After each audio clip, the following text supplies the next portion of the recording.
I've watched in my lifetime America go downhill educationally. And I don't believe we went from the top of the world to one of the lowest educationally by chance. I want to know what happened. So as I was studying the Founding Fathers and that, I came across George Washington's farewell address. And in his farewell address he said, if you ever take religion, morality, and patriotism out of the classroom, you'll destroy the morals of your nation in one generation. So I wanted to set up a schooling program where you included religion, morality, and patriotism back in the classroom. When people ask me, why did you set up the school?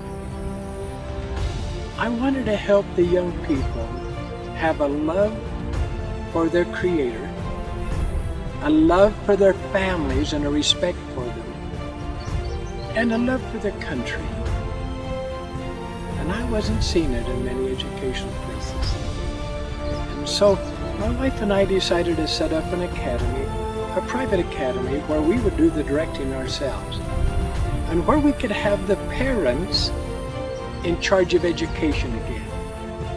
Every member of the faculty and all the administration have to have letters of recommendation, not accreditation, recommendation.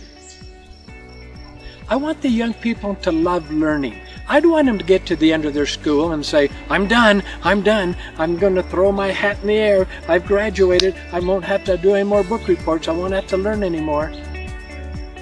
I want the young people to love learning and say, oh, I can't wait to get this next one. I can't wait. I'm now graduating. I'm at the next starting point. Parents, especially mothers, they want their children to be safe, not only physically, but for what's being taught. Us guys are a little bit different. We're in a competitive world. And one of the number one questions that we're asked all the time by dads, will this kind of education make my kids weird? Going through this kind of education, can they compete in a real world? Is this worth the money? Give it a try for a little bit. Give it a try. We do not have year-long contracts that you have to pay so much money for every month. Think about what you want your children to become when they are old enough to have children of their own. What do you want them to have experienced and to learn?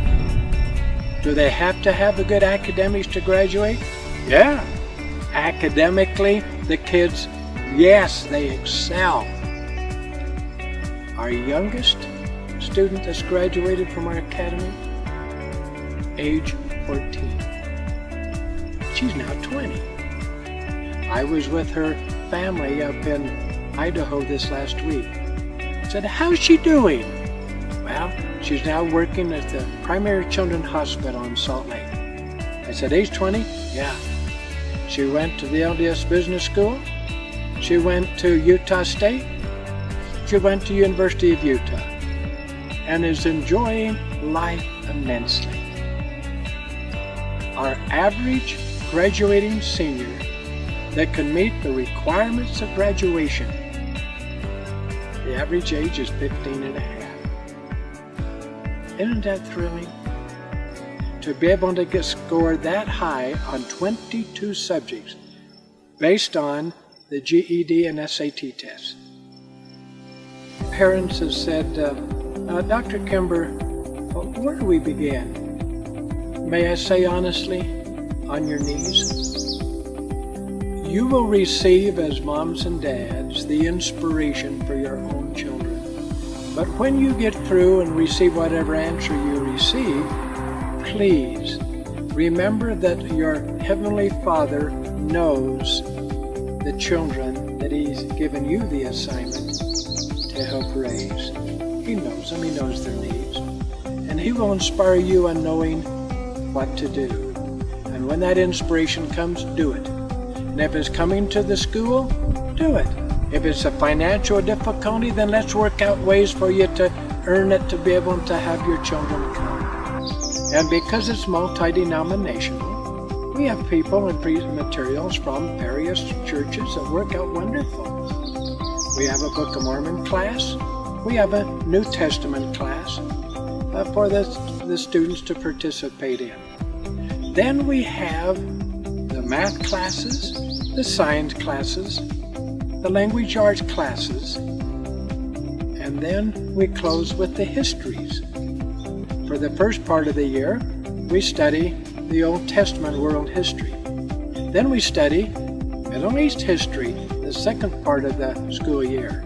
And then we have one half of the school year where we're studying every year American history, where they get to know the Constitution, Bill of Rights. They get to know application. The kids love it. The parents love it. But it's important that the parents be part of it. I am thrilled at the results of what's happening.